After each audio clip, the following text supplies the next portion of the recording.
तो दोस्तों, भारत के लिए अपॉइंट करे गए एम्बेसडर, साथ में special envoy south east Asia को लेके सर्जियो गौर अपनी 6 दिन की विजिट पे आए हैं भारत में। दोस्तों, यहाँ ये मिले एस जयशंकर साहब से, कैसे विक्रम मिश्री जी से, सारी डिटेल से चर्चा करूंगी दोस्तों।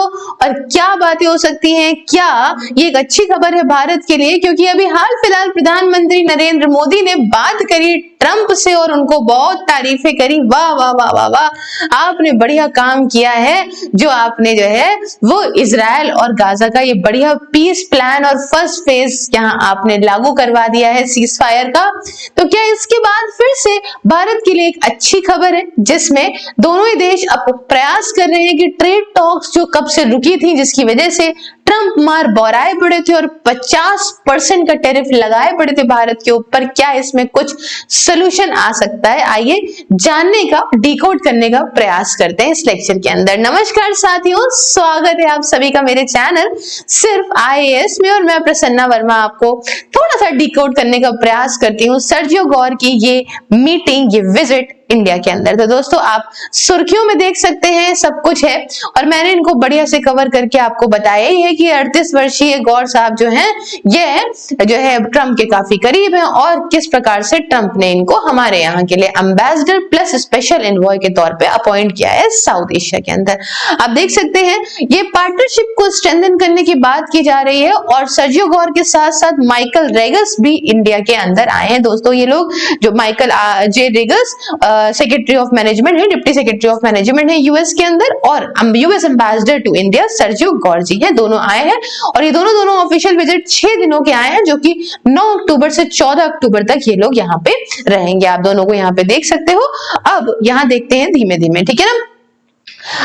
आप जानिए, अभी कुछ वक्त पहले यूनाइटेड नेशन जनरल असेंबली के अंदर हमारे जो जयशंकर साहब हैं, ये इनसे मिले थे, बातचीत हुई थी, और ये था कि हम भाई भारत के साथ यूएस की पार्टनरशिप को अच्छा करना चाहते हैं। इसी के चलते यहाँ पे ट्वीट के माध्यम से जो मिनिस्टर्स इनसे मिले, उन्होंने ट्वीट करके बताया, जैसे कि एस जयशंकर साहब लिखते हैं कि please to meet ambassador designate Sergio Gor of the US today in Delhi, और डिस्कस हुई है इंडिया यूएस के रिलेशनशिप, इनके ग्लोबल सिग्निफिकेंस को, wish him best for his new responsibility. साथ ही यहाँ पे रणदीप जायसवाल साहब ने भी यहाँ पे जो है वो मिस्री सर के लेके, फॉरेन सेक्रेटरी विक्रम मिश्री को लेके यहाँ पे ट्वीट करा है कि ये मिले हैं US ambassador designated to India Sergio Gor से आज ही, और इन्होंने यहाँ प्रोडक्टिव एक्सचेंज किया है इंडिया यूएस के कॉम्प्रिहेंसिव ग्लोबल स्ट्रेटेजिक पार्टनरशिप को लेके, साथ ही शेयर की है प्रायोरिटीज, और यहाँ पे विश करा है इनको, जो इनको सक्सेस मिले अपने काम में। तो ये कुछ कहानियां शुरुआत हुई है, और ये पूरी सुर्खियां बन जाती हैं। दोस्तों,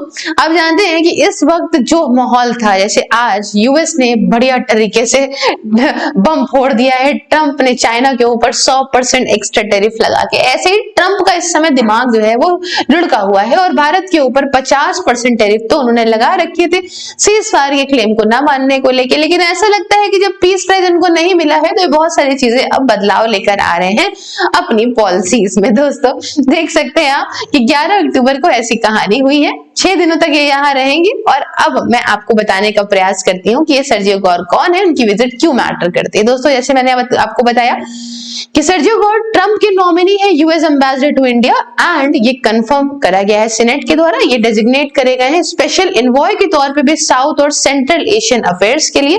इसके पहले सर्जियो गौर जो थे वो डायरेक्टर थे white house presidential personal office के, और काफी करीबी है ये ट्रंप के। 38 वर्षीय इनकी उम्र है, और इनकी विजिट इंपॉर्टेंट भारत में इसलिए हो जाती है क्योंकि ये अगले फेज जो होगा हमारे भारत और यूएस के साथ, जो भी डिप्लोमेटिक रिलेशन का, उसको यहाँ पे दर्शाता है। खासकर आप जानते हो ऐसी टेंशन जो ट्रेड को लेके चलती है, इसको खास को लेके वीजा पॉलिसी, जियोपॉलिटिकल अलाइनमेंट, आप जानते हैं बढ़िया से कि किस प्रकार से वीजा पॉलिसी H1B वीजा को लेके दुनिया भर का नाटक है, दुनिया भर की इंडस्ट्रीज को लेकर ट्रंप ने लगा रखा है, तो बहुत सारे नुकसान भारत को ऑलरेडी झेलना पड़ रहा है। बट यहाँ पे झुके गए नहीं, सारा वाली जो टेक्निक है हमारी, इस चक्कर में जो है सारा कुछ मैटर करने का प्रयास है। आप देख सकते हैं एक सा चीजें कई बार चल रही है, जैसे अफगानिस्तान पाकिस्तान के FM, यहाँ मुत्तकी का आना, फिर उसके बाद इनका आना, तो चीजें भारत अब किसी तरीके से सभी पहलू को लेके चल रहा है और कह रहा है कि भाई इस तरीके से हमारे साथ खिलवाड़ नहीं कर सकते। अच्छा, इसमें एक रूल मुझे ऐसा लगता है कि पीएम मोदी की एक कॉल का भी बहुत अच्छा असर पड़ा है